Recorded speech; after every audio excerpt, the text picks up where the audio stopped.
नमस्ते बच्चों, हिंदी की तासिका में आपका स्वागत। तो पाठ दूसरा, झुमका। लेखक सुशील सरित। तो सुशील सरित जी आधुनिक कथाकार।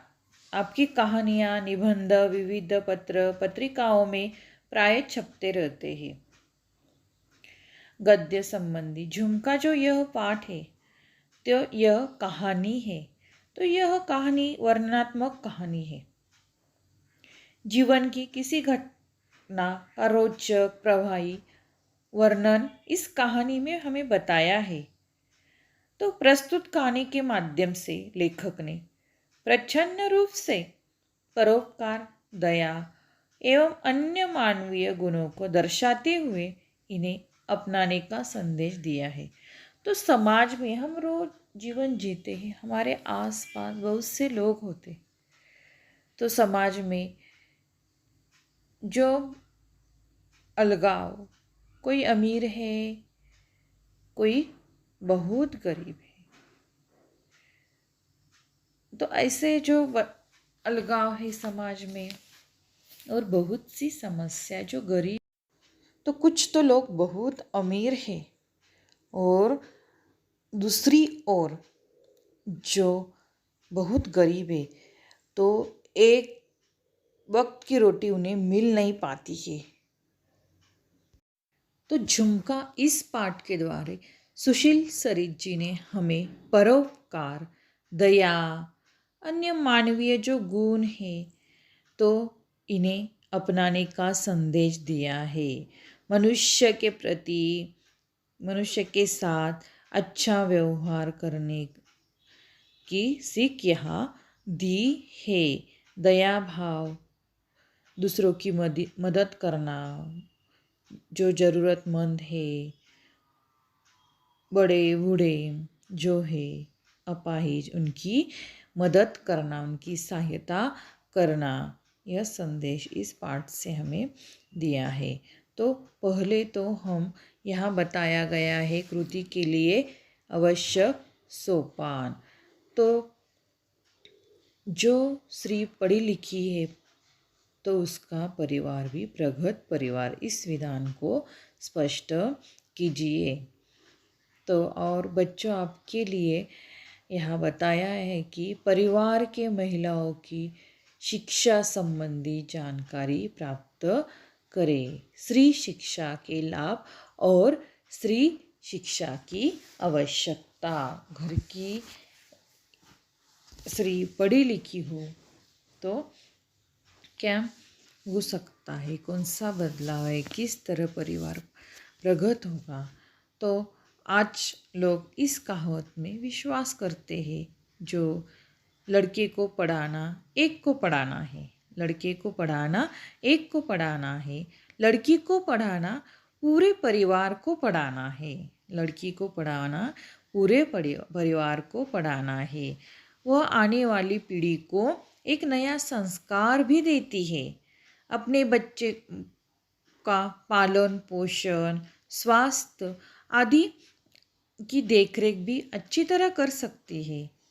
बच्चों की शिक्षा, दीक्षा, पालन पोषण, आचार विचार और संस्कार के निर्माण में माता के व्यक्तित्व का सीधा प्रभाव पड़ता है। तो बच्चों, स्त्री परिवार की धुरी है, बच्चों को शिक्षा दे सकेगी, घर का प्रबंधन कार्य अच्छे से कर पाएगी, अपने अधिकार व कर्तव्य के प्रति सजग रहेगी, परिवार, समाज, देश की उन्नति में सहयोग करेगी। नारी है ममता की ज्योति, ज्ञान की ज्योति भी बनाना है, नारी को पढ़ाना है, नारी को पढ़ाना है। तो यहाँ स्वतंत्र प्राप्ति के बाद स्त्रियों ने शिक्षा के साथ पढ़ी लिखी तो कुरीति को हटाने के लिए उपयोगी है। सोच बदलने की ज़रूरत है, दोनों का बराबर का अवसर देना चाहिए। माँ पढ़ेगी वो बेटी को राह दिखेगी, घर में सुधार की ज़रूरत होती है। हमारा घर शिक्षा से सुहासित हो। एक सभ्य समाज का निर्माण उस देश के पढ़े लिखे नागरिक द्वारा होता है और नारी इस कड़ी का एक अहम हिस्सा है। परिवार की छोटी छोटी इकाइयाँ मिलकर समाज का गठन करती है और परिवार की केंद्र बिंदु होती है नारी। यदि एक नारी पढ़ी लिखी हो तो पूरा परिवार पढ़ा लिखा होता है। जब एक परिवार पढ़ा लिखा होता है तो पूरा राष्ट्र पढ़ा लिखा होता है। जब आप एक आदमी को साक्षर करते हो तो आप सिर्फ एक आदमी को साक्षर करते हैं, लेकिन आप एक स्त्री को साक्षर करते तो पूरी पीढ़ी को साक्षर करते हैं।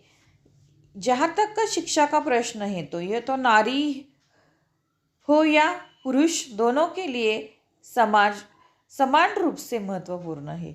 शिक्षा सभी को समान रूप से हित साधन किया करती है। फिर भी भारत जैसे विकसशील देश में नारी की शिक्षा का महत्व इसलिए अधिक है क्योंकि वह देश भावी पीढ़ी को योग्य बनाने के कार्य में उचित मार्गदर्शन कर सकती है। हमारे देश में ज्योतिबा फुले जी और सावित्रीबाई फुले, इनका स्त्री शिक्षा के लिए बड़ा महत्वपूर्ण योगदान है। उन्होंने बहुत सी कठिनाई झेल कर उन्होंने स्त्री शिक्षा को आगे बढ़ाया है। इसलिए आज सभी लड़कियां पढ़ी लिखी है तो उनका श्रेय सिर्फ सावित्रीबाई फुले और ज्योतिबा फुले जी को ही है।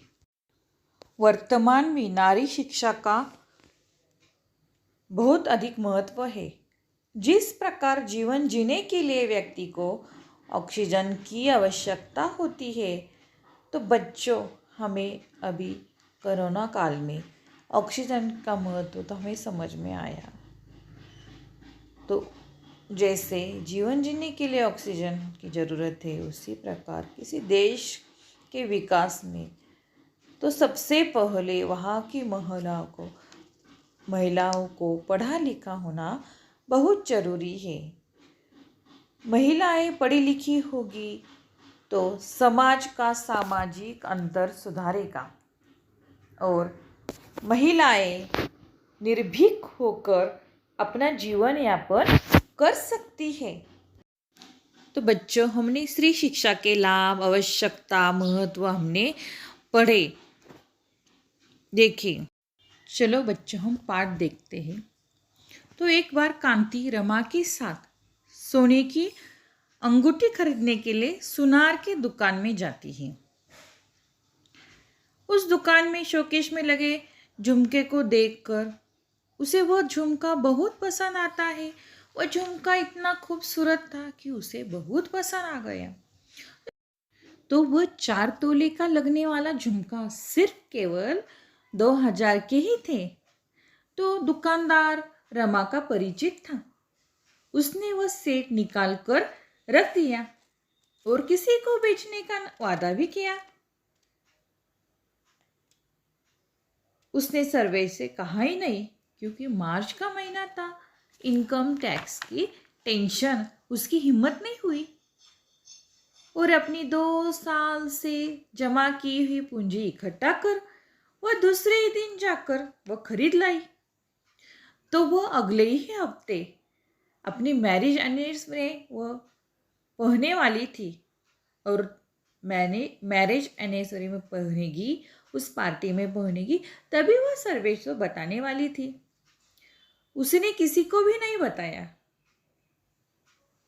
और वही झुमका तो कांति से गुम हो गया। वह घर में सभी जगह वह ढूंढती, लेकिन वह झुमका न मिला। यह तो गनीमत थी कि सर्वेश को झुमके के बारे में पता ही नहीं था, वरना यह सोचकर कांति तो सिर से पांव तक सियर उठी, यानी वो भयभीत हो गई। सिर से पांव तक सियर उठना यानी भय से कांपना, गनीमत, संकट। तो पिछले हफ्ते मिन्नी की घड़ी खो खो जाने से सर्वेश ने सारा घर सिर पर उठा लिया था।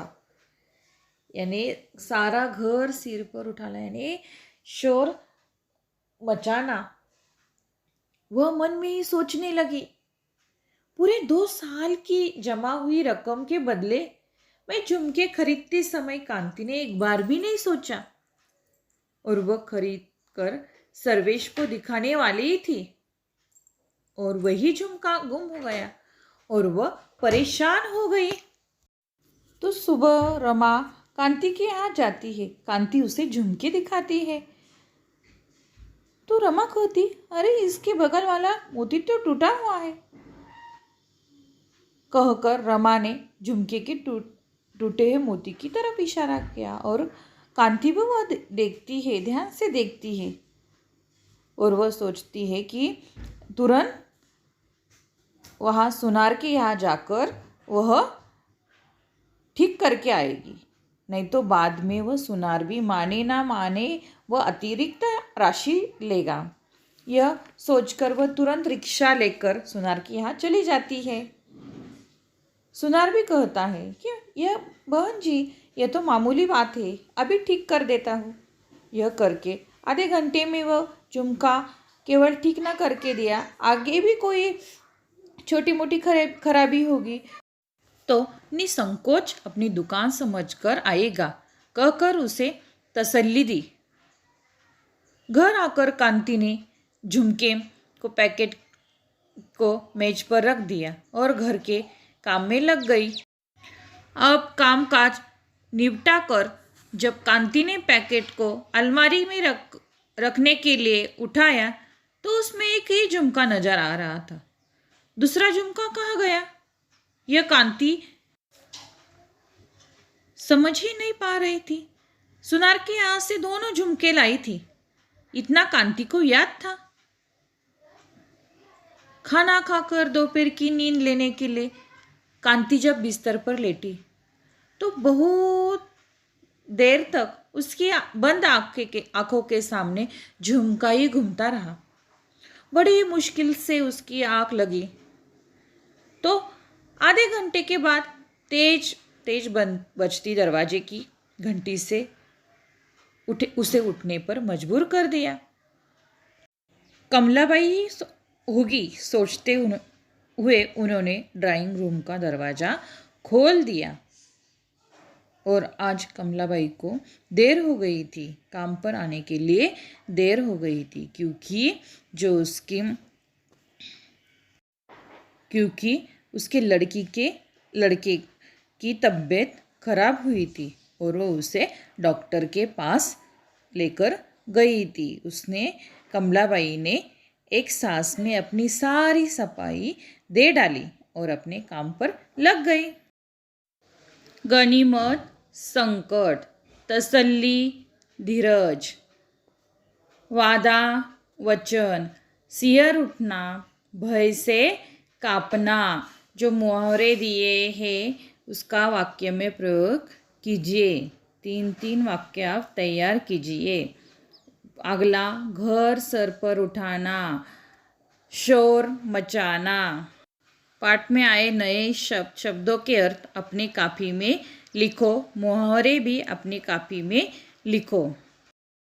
प्रश्न, झुमका ढूंढने की जगह है। दूसरा, झुमके की विशेषताएं बताइए।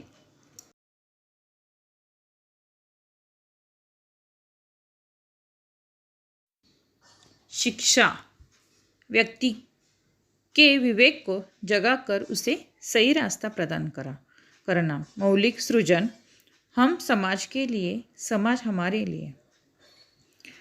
मनुष्य सामाजिक प्राणी है। समाज में रहकर व्यक्ति का विकास होता है। पहले स्वयं बदले, फिर समाज को बदले। कर्तव्य का पालन, स्वार्थीपन को छोड़े। भ्रष्टाचार, धोखे, लूटमार वालों को दूर करना चाहिए। पारस्परिक सहयोग, सेवा, संगठन की भावना। मनुष्य का समाज के बिना कोई अस्तित्व नहीं है। समाज में रहकर ही सद्गुणों का विकास होता है। समाज तो आज ऐसी शिक्षा की आवश्यकता है जो हमें हमारे अधिकारों के साथ साथ हमारे कर्तव्यों का भी ज्ञान कराए। हमें समाज में व्याप्त बुराई को हटाना होगा। हम सब के सहयोग से ही समाज की उन्नति संभव है।